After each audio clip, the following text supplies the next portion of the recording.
This podcast is sponsored by nobody.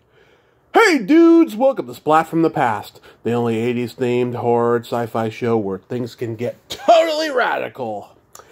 Now today, I will be welcoming back my good friend, the awesome Lori Cardille. You all remember her as Sarah in George A. Romero's classic Day of the Dead. She'll be coming back on for the third time. We're going to be talking about a very deep and personal subject, grievance and loss. I've been through it a lot over the past 20 years. She's been through it a lot last few years, and we're going to have a conversation about that today. It's not all going to be sadness, though. I'm sure we'll get into Christmas talk and, you know, some Day of the Dead fandom, too, at a certain point. And it's going to be great. I love talking to Lori. She's just so real and honest and so warm.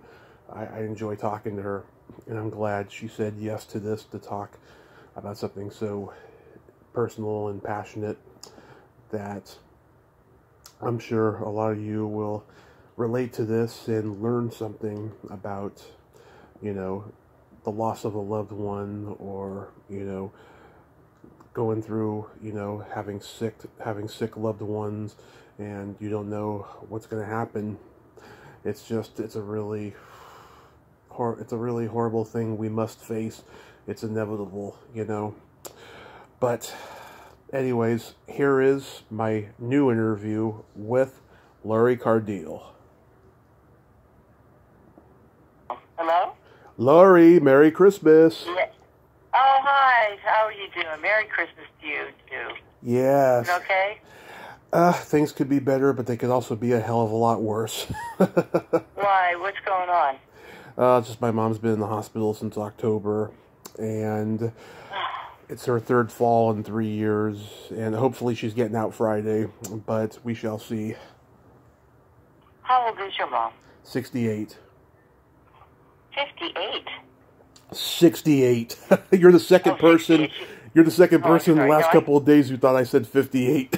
Well, you know what? I can't hear. I am 68 also, so I can't hear very well sometimes. Yeah. That's too bad, man. Yeah. God, I'm so sorry to hear that. Yeah, tough, man. During the holidays, and my kid called my son Jake, his wife, and my little grandson Noah have COVID. They're supposed to come on Friday. I'm sorry. I'm telling you, just always something, you know. Yeah. But, yeah. I said, come anyway, for God's sake. You know, I'm going to get this. We're all going to get it at some point. I don't know if they will or not, but yeah. See. It's been I'm sorry to hear that. Thank you. You're close to your mom, I know. Thank you. Yeah, it's been a difficult, yet blessed year for me, because I've interviewed a lot of great icons this year, and I've been conquering diabetes' ass. I got diagnosed in April, and oh God, I've lost 40 pounds so far due to no sugar, and I'm just happy as can be in that area. Oh, that's fantastic! Wow. So I could use some weight loss. You just don't eat sugar, basically, and do like a keto kind of thing, right? Not really a keto. I mean, I still eat meat, and I still eat carbs, but I've been only because carbs is what's available sometimes of what's left in the house. But I eat an avocado every day when I wake up, and I'll eat vegetables with dinner, you know, depending on what dinner is, and do that. And good for you. When I went to get my AC levels checked in August, my blood sugar went from a 7.5 to a 5.4, and I was so happy. Oh, well, that's great. You know what? I was put on Ozempic. You know, that drug for the A1C? Mm-hmm. It's a shot, actually. Are you on that? No, I take metformin, and... Oh, yeah. That's been because it's bad, but it's not that bad. Like, I'm not at stroke level, thank God. That's what I am too. I was like a 6.8 or something, and they said if I got on the Ozempic I would lose weight, but now my insurance isn't going to cover it because it's like $1,000 prescription. So I'm going to be on metformin too, but that helps you lose weight too, I hear.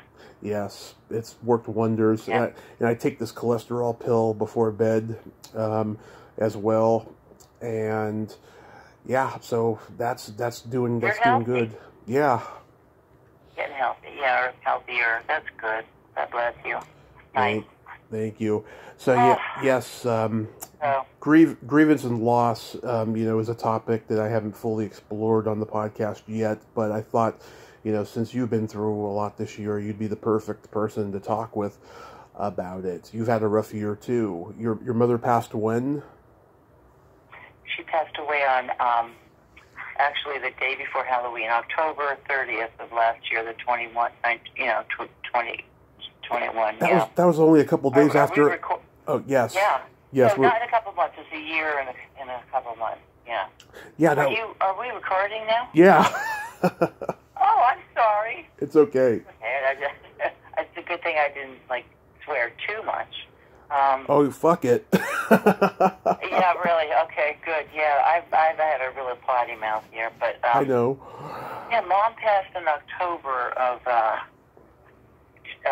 2021. Yeah. And listen to this. So my grandson was born literally 36 hours later.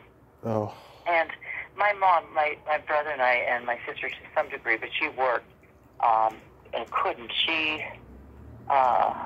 Anyway, my mom, she got bad. She was bedridden for 5 years, and Billy and I, my brother, took care of her. Mm-hmm. And it was because we wanted to and loved her, and it was really a mission of love. And she was a funny woman. She was great. She was a matriarch, strong person. Mm-hmm. But, we just were able to do that for her. And so the last week, she had some kind of cancer. She had a couple of different cancers, but she was 91 when she died. Mm-hmm. But so she had a dream. I said, Mom, Noah, that's my grandson that was born, is going to probably be born in the next day or two, because they were going to do a C-section if he didn't come out. Mm-hmm. And she said, I know. I said, so it's up to you whether you want to hang around and see him or meet him or whatever. Mm-hmm. And she said, about 3 days before she died, she said, Lori, I had a dream that Noah had really long legs.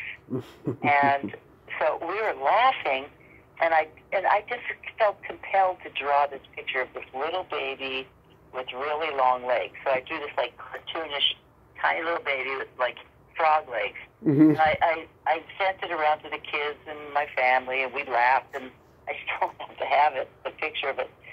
But anyway, so my mother's name was Louise. We called her Louie. Mm-hmm. And so the baby was born. Mom died on the Saturday.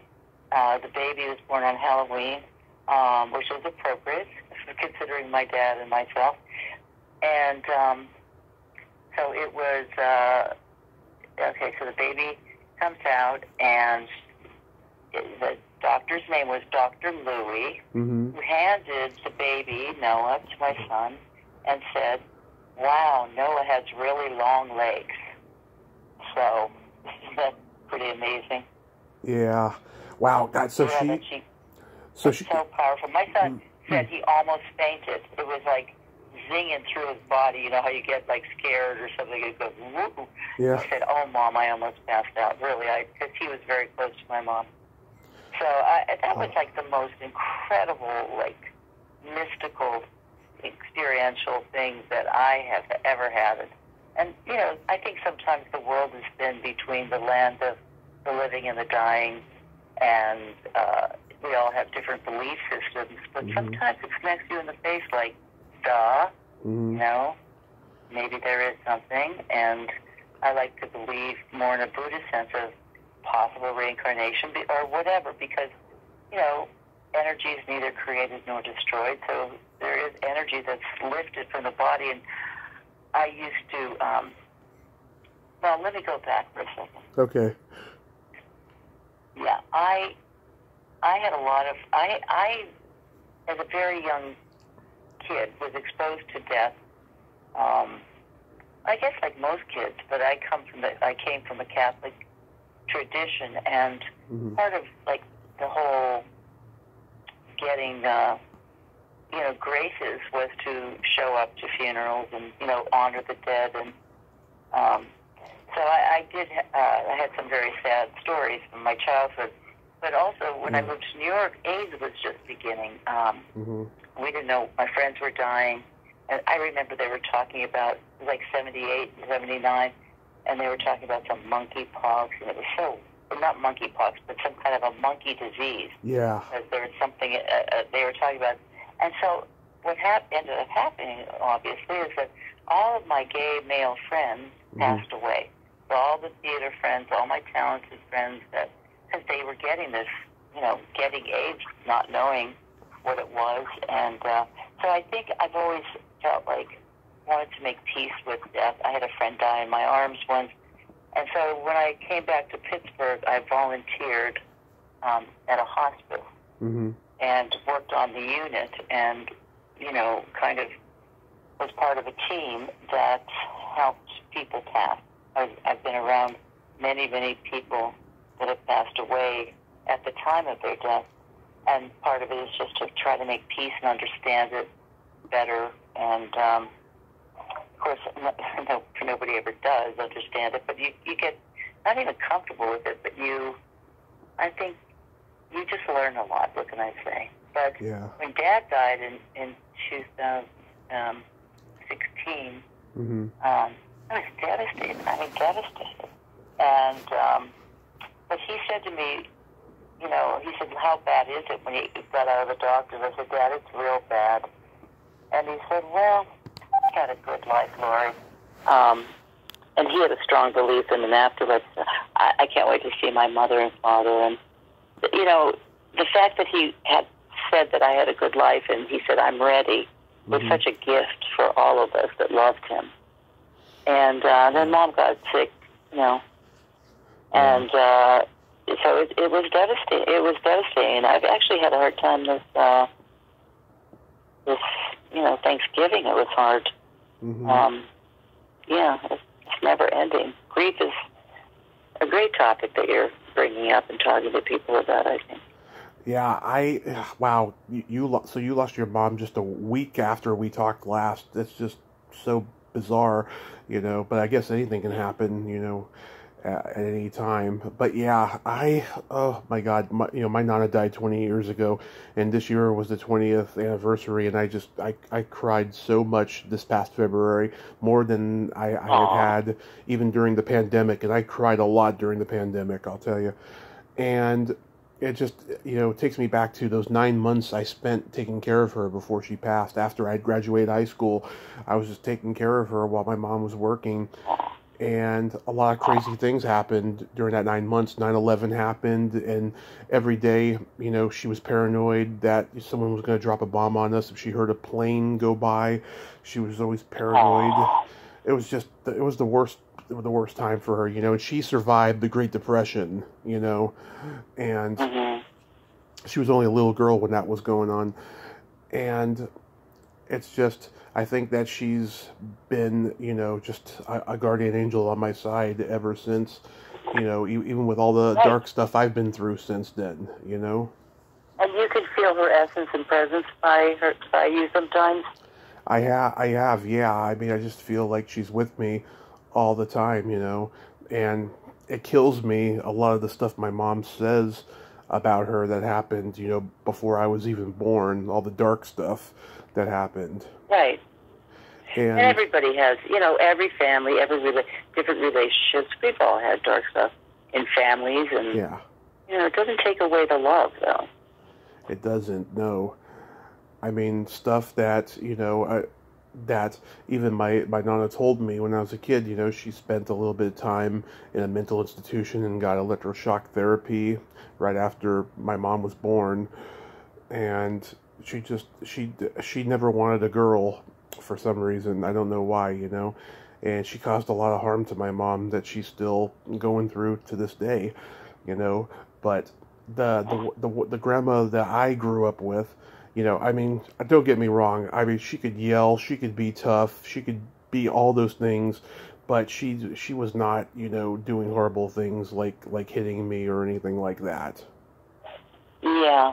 Well, I think, mothers make their mistakes, and then when they have grandchildren, they try to make up for it, Yeah. Maybe they grow inside themselves. I mean, generations sometimes carry trauma forward, and other generations, other people's lineage like that can break it too, and begin a new way of living and stop that trauma.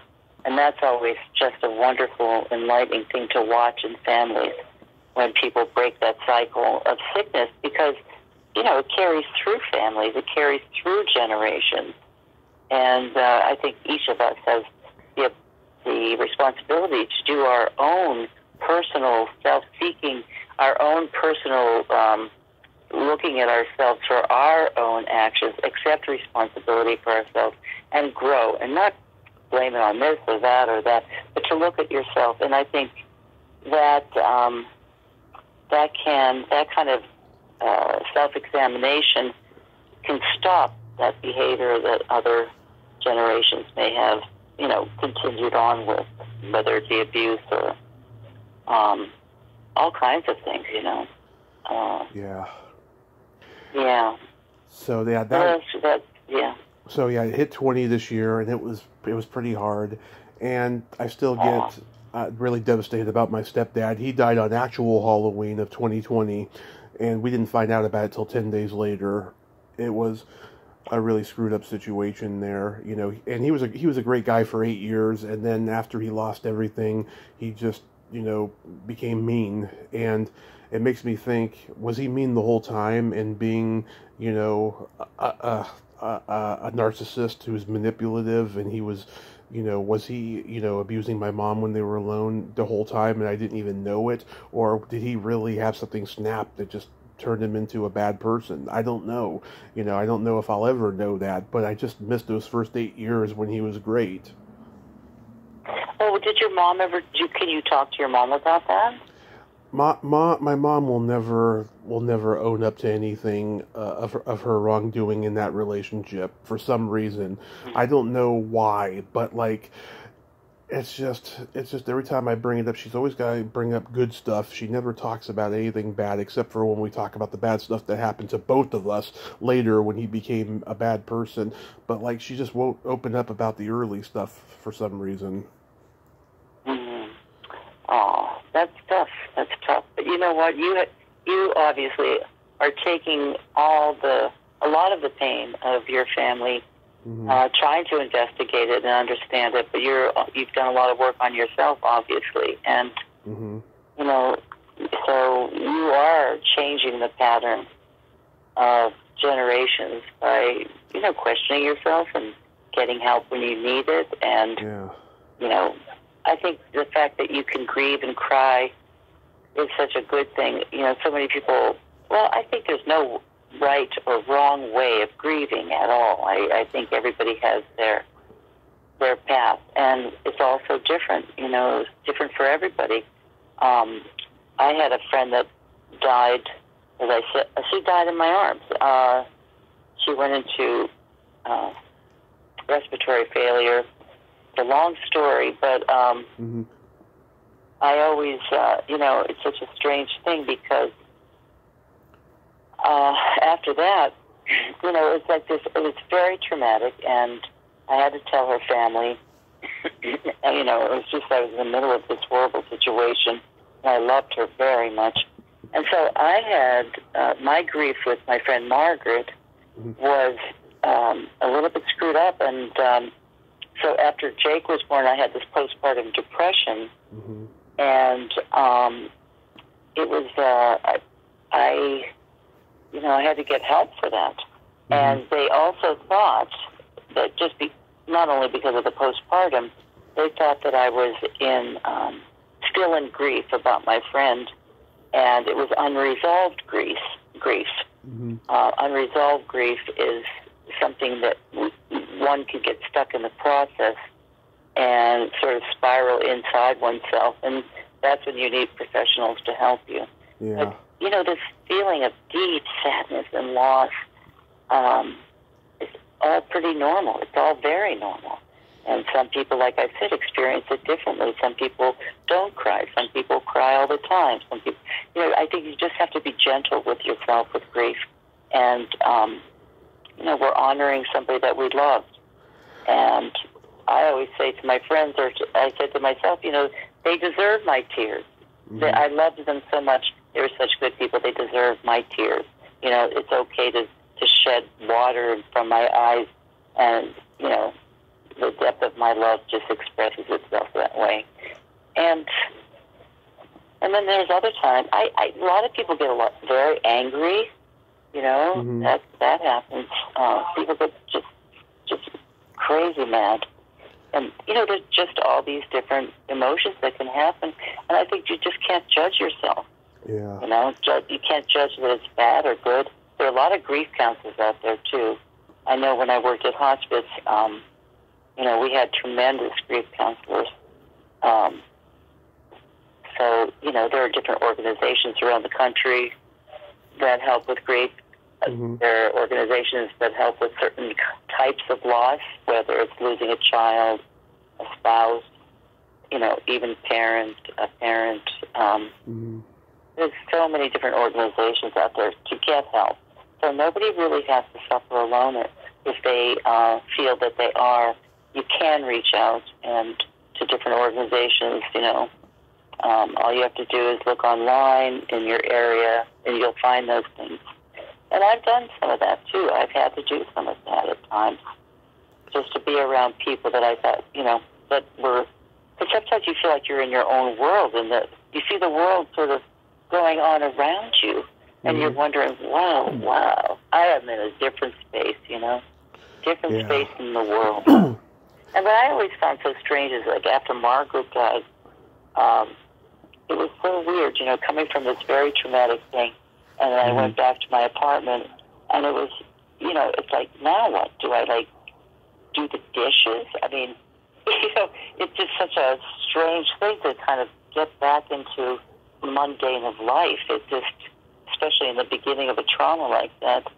But as I said, I think just watch yourself go through it and learn from it, because you'll be able to help other people go through it when you see others suffering. And I think we all should take from our own suffering, take it out into compassion for others, and be able to be there for them. Even not to say anything, just to be there, just to stand there, to hold their hand. Let them know that you're there.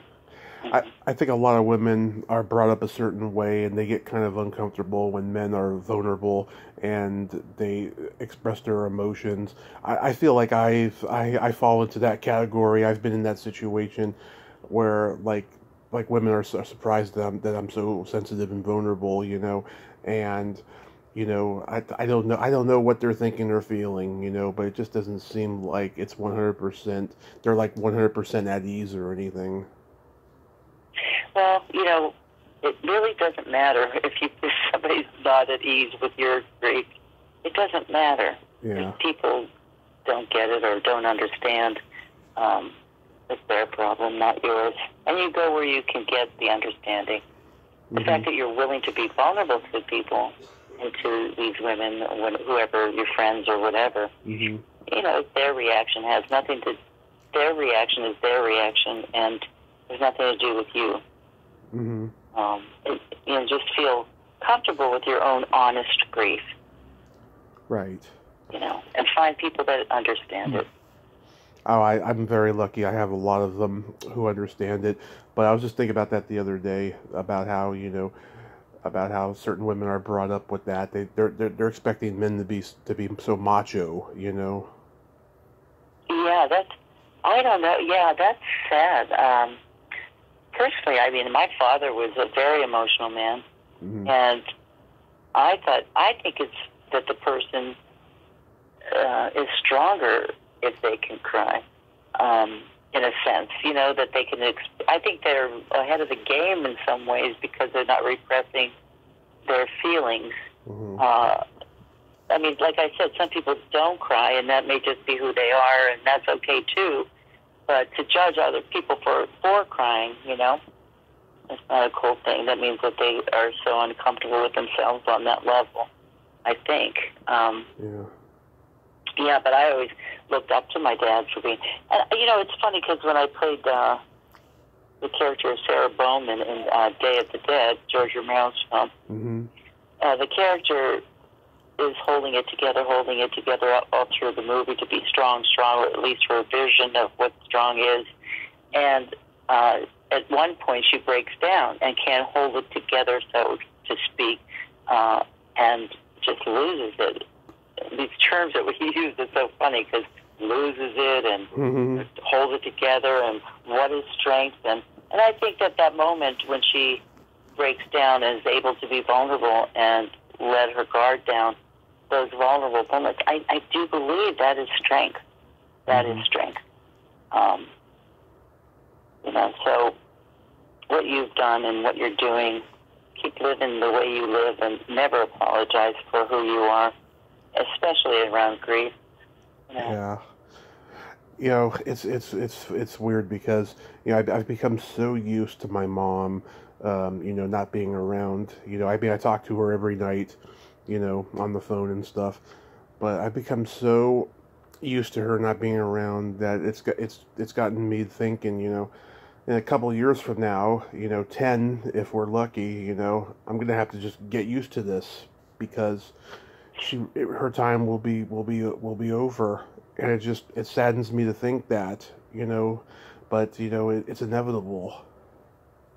Yeah, that's always a tough thing, the inevitability of life, especially toward the end of it. I live with that because I'm your mother's age, and death is always with me. I'm always thinking about it. It's just been sort of a thing for me in my life. I've been around it a lot. And now that, there's a finite years to the possibility of life before me, just because that's the way it is,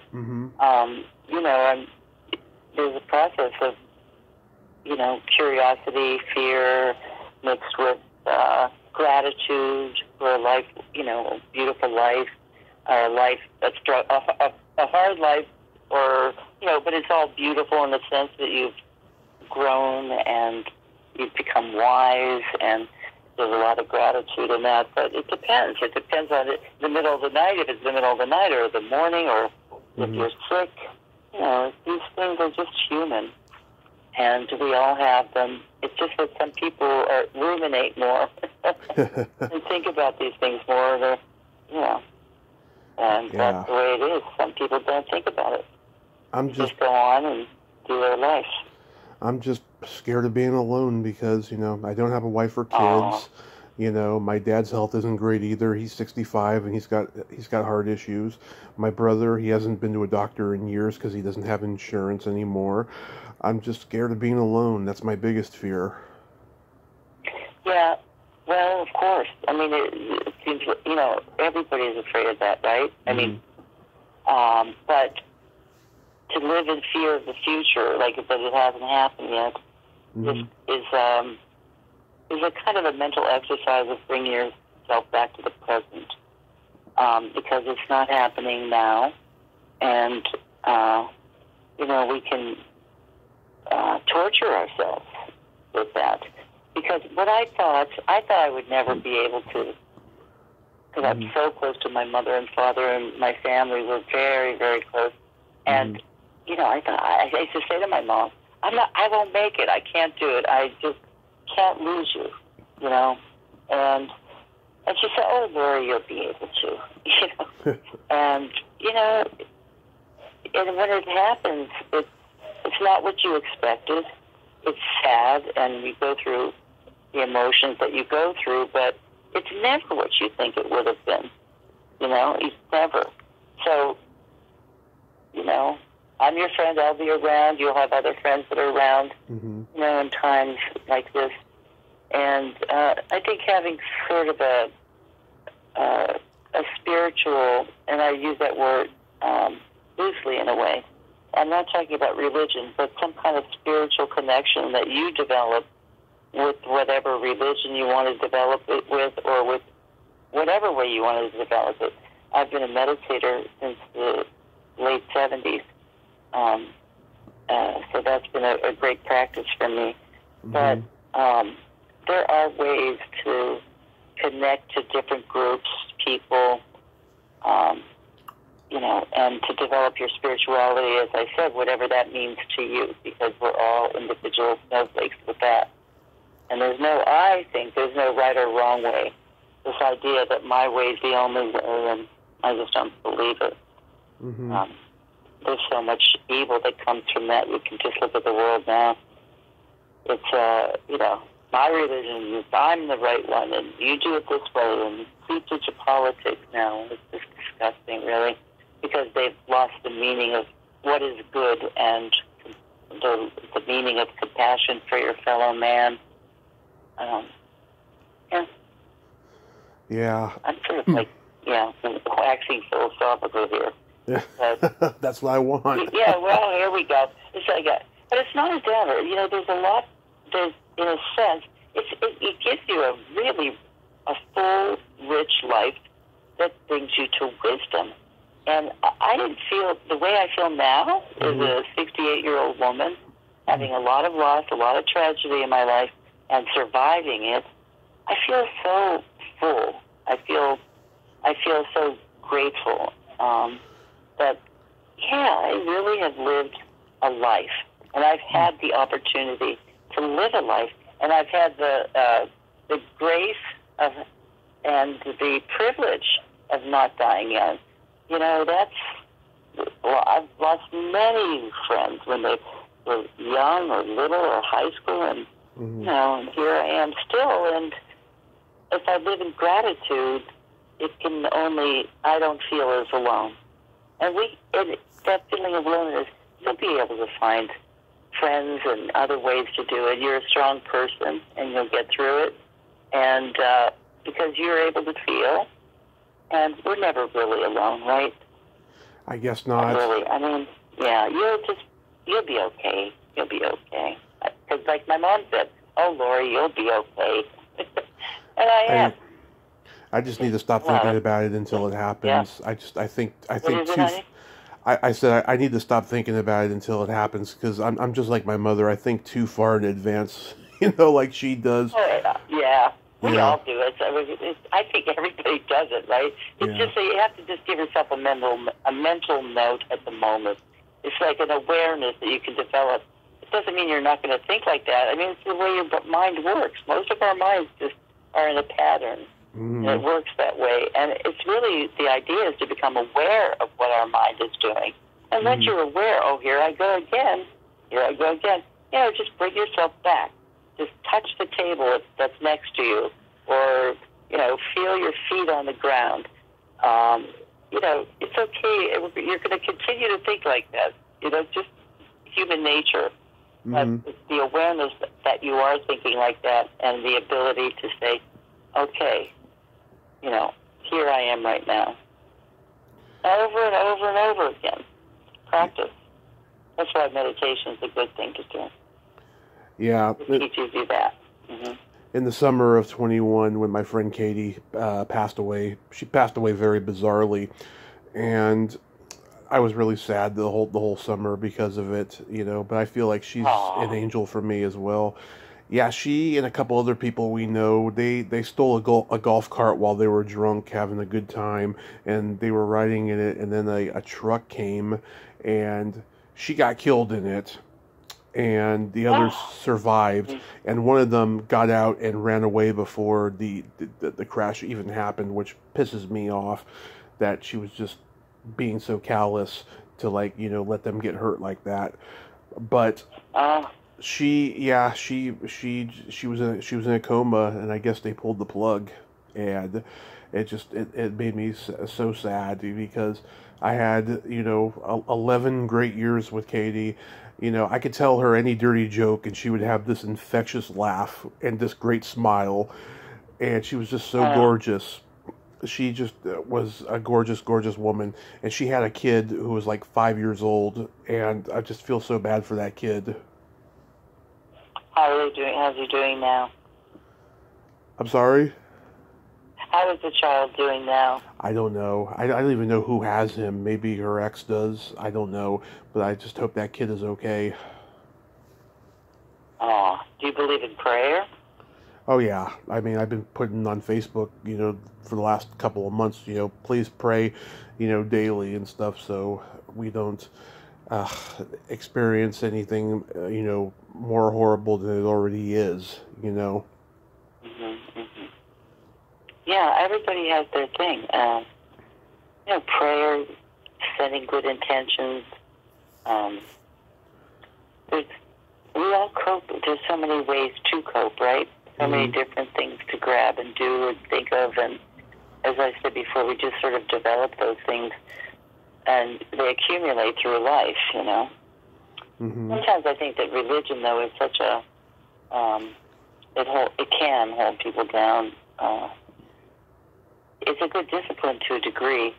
I grew up Roman Catholic, Mm-hmm. and it felt like a different kind of church. It was like the Mass was in Latin, so it was extremely meditative. I had a kind of a lot of trauma in my childhood, but my grandmother would take me to Mass. She came from Poland and was a very spiritual woman. She would go off every day to do a rosary in her bedroom. Mm-hmm. She had spoke broken English, and I was like her, I lived with her at one point, and so, she would take me to the special masses or bingo, just really close relationship. And so the church at that point for me as a kid really was sort of a ballast of sorts, and it gave me a great foundation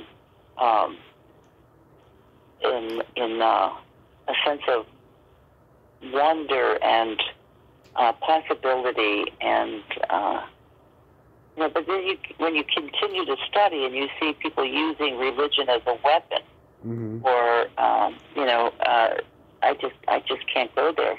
Yeah. I just can't go there. And when the whole Christian right movement thinks they're so right, and it's so sad because nobody knows. Nobody owns anything here. Yeah. We're all in this together.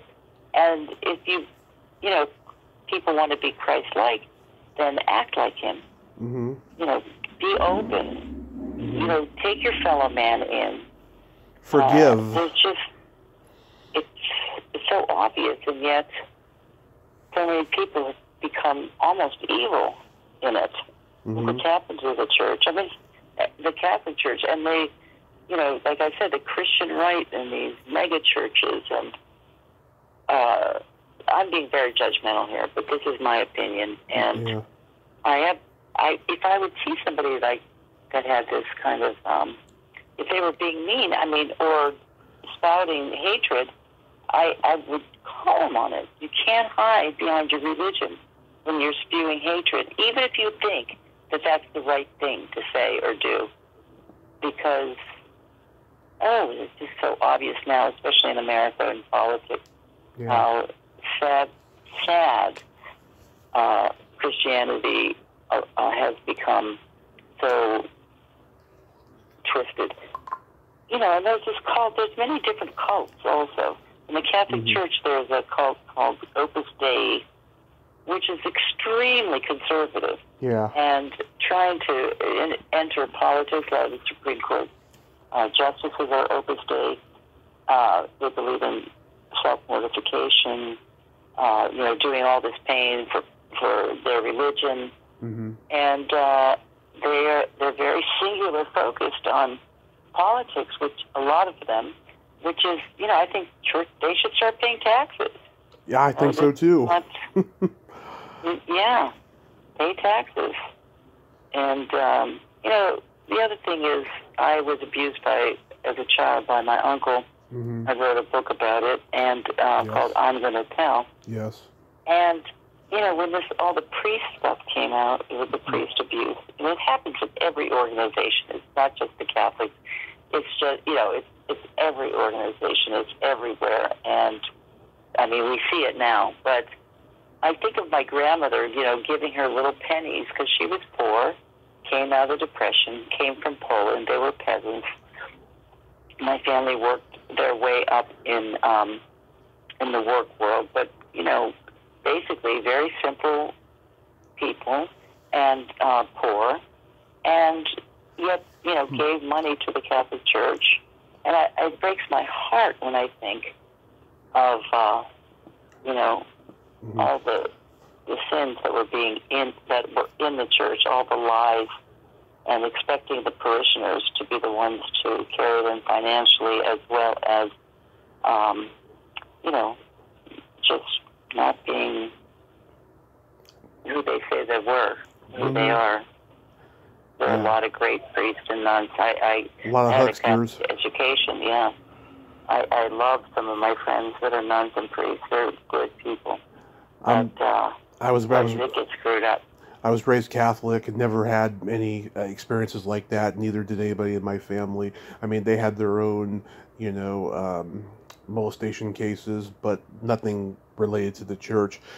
But God, you know, and we're living in this time now where human kindness is rare. And I wanted to tell you this story because this is a great example of how rare it is. And this leads into another grievance. In 2011, I think I went to go see a movie, and then I went over to this Jack in the Box location I had been going to my whole life. And at this location, it's all Latinos and African Americans working there. And there was a Caucasian man who was like his first day on the job working there. And he was getting yelled at by everybody. I mean, just everybody. It was awful. And I felt so sorry for this guy.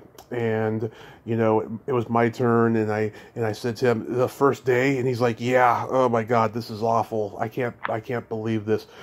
And so I took my order. I noticed his name was Eldon, Eldon, Eldon. And I said, thank you. And I said, please don't work too hard. Don't let it get you down. And he's like, I won't. I went home, and just, he was such a nice man. Like, I remembered his name. So I went on Facebook and I found him, and I sent him a friend request, and he accepted it right away. He remembered me. And then months later, I went in there, and he was a completely different guy. He had a smile on his face. He was just happy to be there. You know, that was the complete opposite of that his first night when I met him. And he sees me, and he's like, hey, my buddy, how you doing? You know, and this is like only 3 months later, you know, and he knew who I was from Facebook and everything now. So I remember he gave me some free tacos, and then I'm trying to remember what he did. I think he gave me his number or said something. Hey, you ever need anything, give me a call. And I said, sure. And then I remember I lost his number, but then I Facebooked him when my mom and I were homeless, and I was hoping that, you know, he could help us out and give some closure to the situation. Well, it turns out he was in a similar situation. He had nowhere to live either, and I wanted to like meet up with him, but it never happened, unfortunately. And in the summer of 2019, I found out that he died, I think, in early 2018. And I was so sad about that. He was like at an antique store, and he just died of a heart attack, like right on the spot. Oh. Yeah. Oh, that's awful. And I got in touch with his sister, and she told me all that stuff. And I was connected with her on Facebook for a while, but then I lost the connection, couldn't find her after a while. But I think about Eldon all the time because he was just a nice man, and it's just so rare. He was from Iowa. He was a musician. I watched his videos of him playing guitar in front of audiences in the Bay Area. He was really talented. Isn't it? You know, you never know who you're going to touch, who's going to touch you, how your lives will be intertwined. That's the thing. Every gesture we do, everything we do, we have control of doing good, you know, doing good things. Like I said, just examine yourself. And you never know if you're going to be up or down or in what position you'll be in. Mm-hmm. If you're aware of all that stuff, life is a trip. It is filled with beauty and sadness and joy, and yet it comes from, so much of it comes from the connections that we make that we don't even think are that small little gestures like you did, and it turned into this incredible compassion and love and friendship. Mm-hmm. It's just, and that you actually mourned his death. I mean, that's a lot of what life is like. Mm-hmm. It's really what life is about. Yes. It's a gentle touch, a gesture of helping somebody.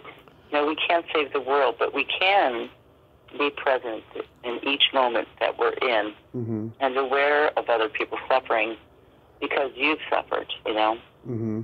I mean, somebody asked the Dalai Lama, how do I reach enlightenment? And he laughed and he said, suffer. Yeah. I love that because I say that. I think that's great. It's true. Mm-hmm. If you suffer and do things and take life and, not suffer needlessly. I'm talking about, embracing where you are at the moment and embrace it fully, the emotion of the pain that you're experiencing. It will transform itself. Mm-hmm. It will get transformed.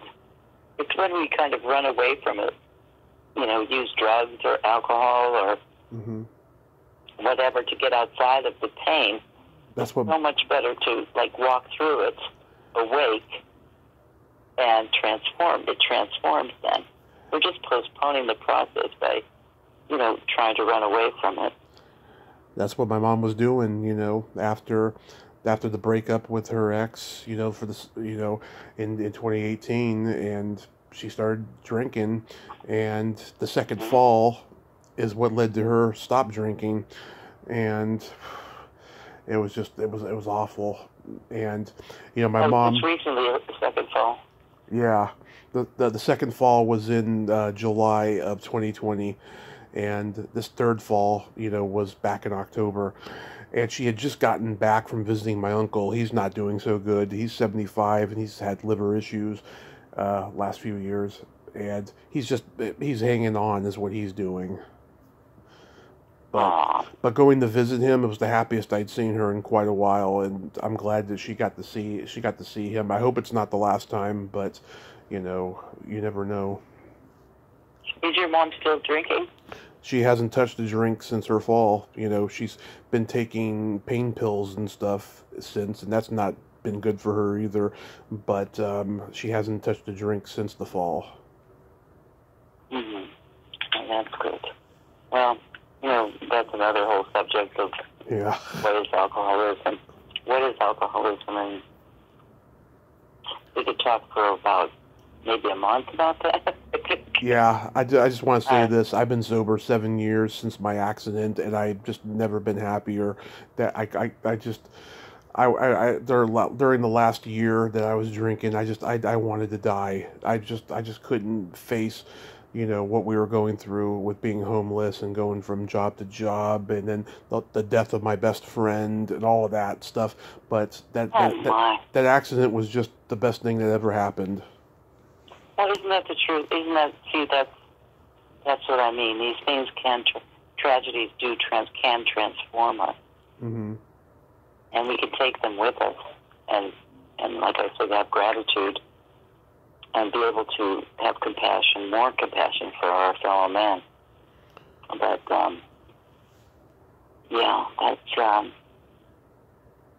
well, I've been in recovery for a long time myself. I had a chronic migraine problem, mm-hmm. and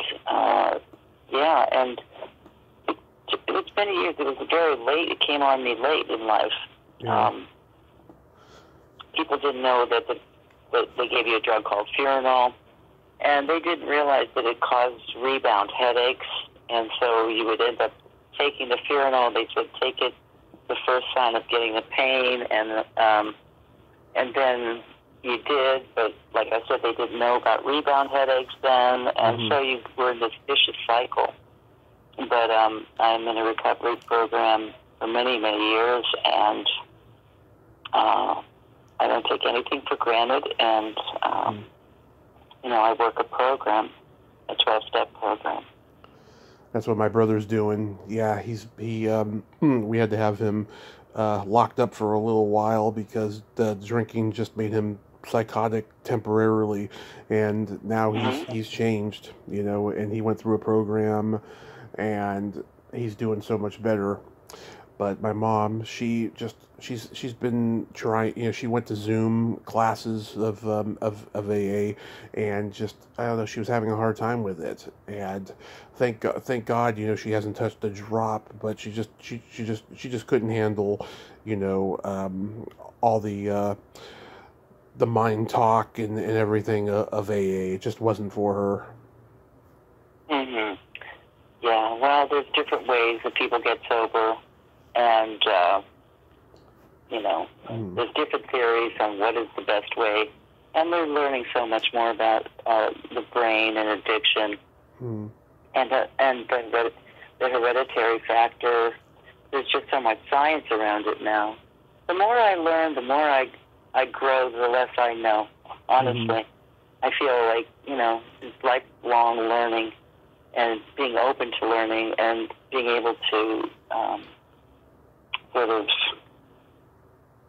transform and change and not be afraid of change and be open to thought, other, different kinds of thinking. So what are your Christmas plans now that, that COVID shit happened?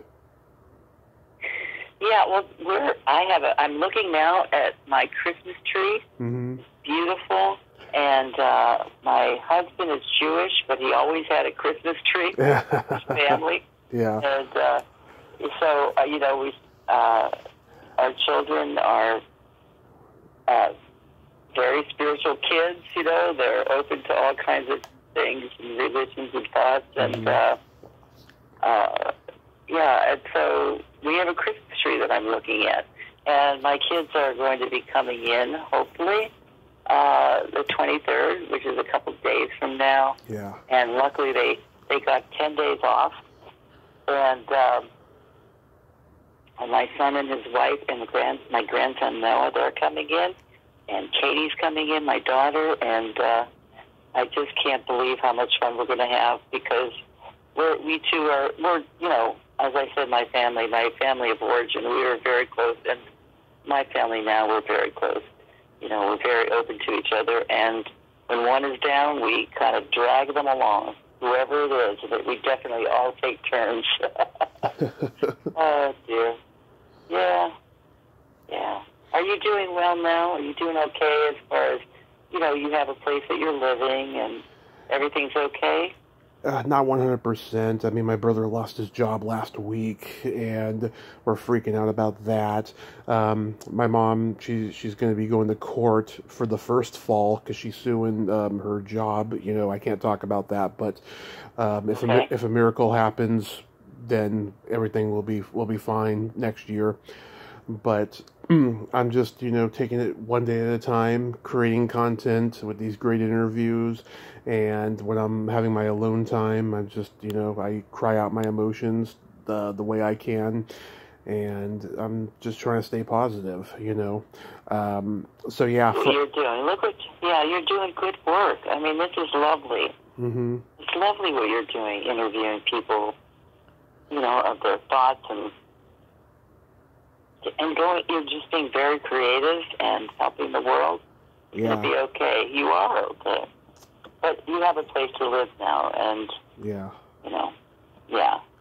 and your mom is where she needs to be. Your brother will be okay, and you're exploring your life and your world, and there is help out there for people. Yeah. And, it's oral. There's a lot of people that want to help. It's oral history. Mr. Rogers. Oh, what about Mr. Rogers? Well, he was a friend of mine. I talked. And he actually lived in my neighborhood. I talked to. He was my husband. Huh? I talked to David Newell last year. Oh, really? Yeah. Aw, how wonderful.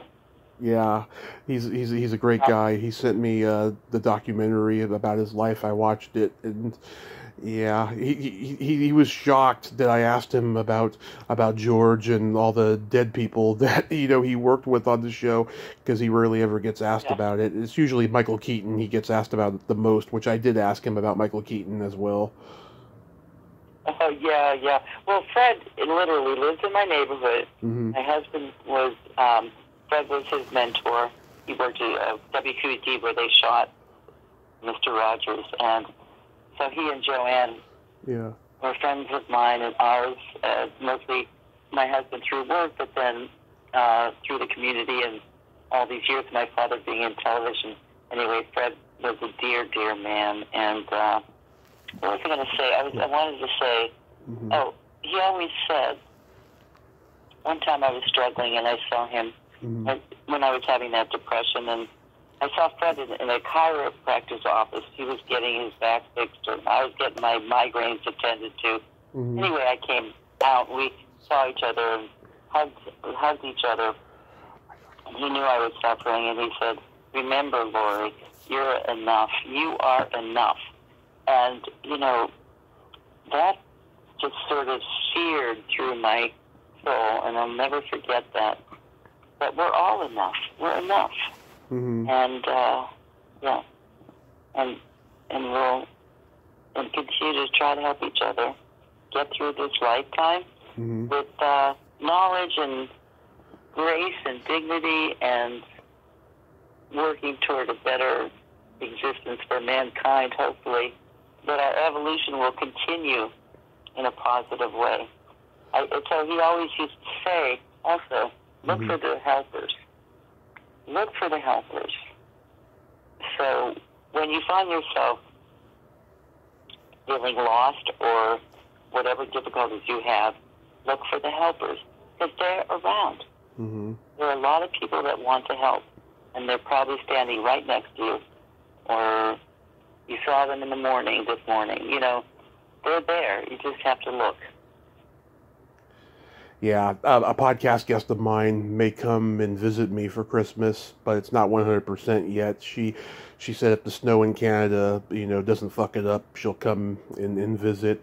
I'm pretty excited. Oh, nice. I'm pretty excited if she does. I'm kind of sweet on her, kinda. Oh. Yeah. Oh, that's great. Oh, I can't wait to hear. Yeah. Yeah. That's nice. That's nice to hear. We'll see. A big grin on my face. Talking about a lot of sad stuff and sort of, waxing philosophical, and hear you, this made me smile, and I feel the beams coming out of my eyes for you. Yeah. I'm happy. Well, it's funny. It's been 5 years since we did our first podcast. It was December 17th, 2017, which was 2 days ago, the anniversary time. Wow. Yeah. That's great. And you have a lot of listeners? I've gotten a lot more since then, I'll tell you. And oh yeah. Yeah, it's just, expanding, every week, and I'm pretty grateful, oh yeah, you're a lovely person. Thank you. Yeah, it's funny, we haven't even met in person yet still, and I know. I'm curious to know, what is it that keeps you coming back, other than that I'm a lovely person? Well, yeah, because you ask good questions, you're open and you're honest. And you talk about real issues. Yeah. That's why. I'm sort of used to the questions about Day of the Dead, and that's a wonderful thing, and people want to know about all that. But when you ask me to speak about grief, it's such a subject that I've contemplated my whole life, and experienced a lot of it. And thought a lot about it. So that was such a, that really was a very beautiful request of you to ask me to do that, because I have been in grief the past year in a big way. I've I appreciate that. Of course. And I got an announcement to make. I am going to be interviewed on this podcast for my New Year's Eve show. And guess who's going to do it? Guess who's going to interview me? Who? Rachel Clark. Oh, how wonderful.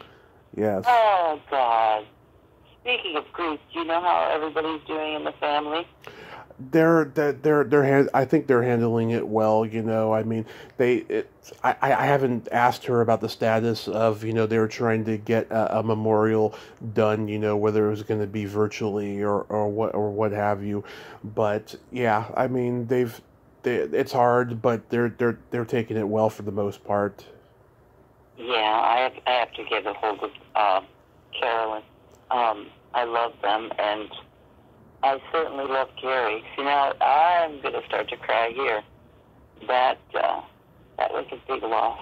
Yeah. Yeah, I'm sad. Wonderful man. Sad I never got to talk to him. He lost his vocal cords right before. We had the whole date planned and everything.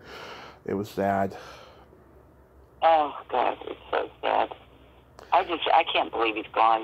Sometimes I just I'm stunned. But he was a very brave and wonderful, fun, loved people. Larry Clark. Loved him and miss him. Are you going to be, do you know if you're going to be at the Living Dead weekend next year? At the Monroeville Mall? Or anywhere. Yeah. Oh, I hope so. Yes, I hope so. But I'm not sure. Let's see, I don't know. I am going back to England. I couldn't go this year because I had a medical emergency. I wasn't allowed to fly. But I'm going to be going to Manchester next year. Well, it'll be 2023. I was invited back. And now I'm doing that. But the one you're talking about, the Monroeville Mall, I think they're going to be doing... They'll be doing Dawn for sure because it's the 45th anniversary. Of Dawn? Of Day? Of Dawn. Of Dawn. Oh, of Dawn. That's great. So I probably won't be asked to be there. But all my friends are going there, and I'll go see them maybe. Yeah, they just lost. They just lost Nick Tallow. I never got to interview him, but oh yes, yeah. Oh, I was going to bring him up. He's a dear friend too, also, and I'll be going to his funeral on Wednesday. Yeah, I've been trying to get. Wonderful man. Yeah, I've been trying to get Sharon Hill on here forever, and I know she lost her sister recently, so I probably got to wait a while. But I did talk to Tony Buba last month. You did, Tony. We're all buddies, these people you're talking about. Yeah. We all have worked together and, watch each other have children and, it's just, and then Tony's brother, Pat Buba, passed away, which was very sad. He was the editor of Day of the Dead and many other, all of George's movies. He's just fantastic. Fantastic. Pasquale Buba. Yeah, Tony. And we miss him. Yeah, Tony told me about his grandmother, because they used his parents' house, to shoot Martin, and like his grandmother was in the house and all that blood like upset her and everything. Yeah, right. Yeah. Oh, Tony's funny. I did a movie with him. He directed his first outside of documentary. It was called No Pets, and John Amplis and I were in it together. It was a wonderful little film, and I'm very proud of that work. I was proud to work with Tony and John. It was great. Yeah, they're all wonderful people. So I have a Christmas joke for you. Uh-oh. Go ahead. Why did Frosty the Snowman have a smile on his face? Oh no, why? He saw the snowblower. Oh my God, that's really bad. Oh gosh. That's terrible. So bad that it's good. Well, after grief, a dirty joke. Yeah. That's it. That's life. Lori, thank you for coming on Yeah. again and, having this wonderful conversation. It's something I really needed. Anytime. And feel free, call me whenever, okay? Oh, yes, even unrecorded, yeah, that's what I mean, yeah. Yeah. I'll do that. And give your mom my best. And let me know how she does. And take good care of yourself, okay? I sure will. And you have a Merry Christmas, a Happy New Year, and be safe out there. And you too, honey. Thank you. Thank you. Bye-bye, dear. Bye-bye. Well, there you have it. Lori Cardille. Ain't she a sweetheart? Just a wonderful, fantastic lady. And I'm so glad we had this very deep conversation today because it was long overdue. I needed to talk to someone about grief and get everything put into perspective. And she sure did. She put everything into perspective for me. And I'm so, so grateful for that. Well, until next time, this is Tommy Throwback Kovac saying, there's no shame in living in the past because the present sucks. Later, dudes.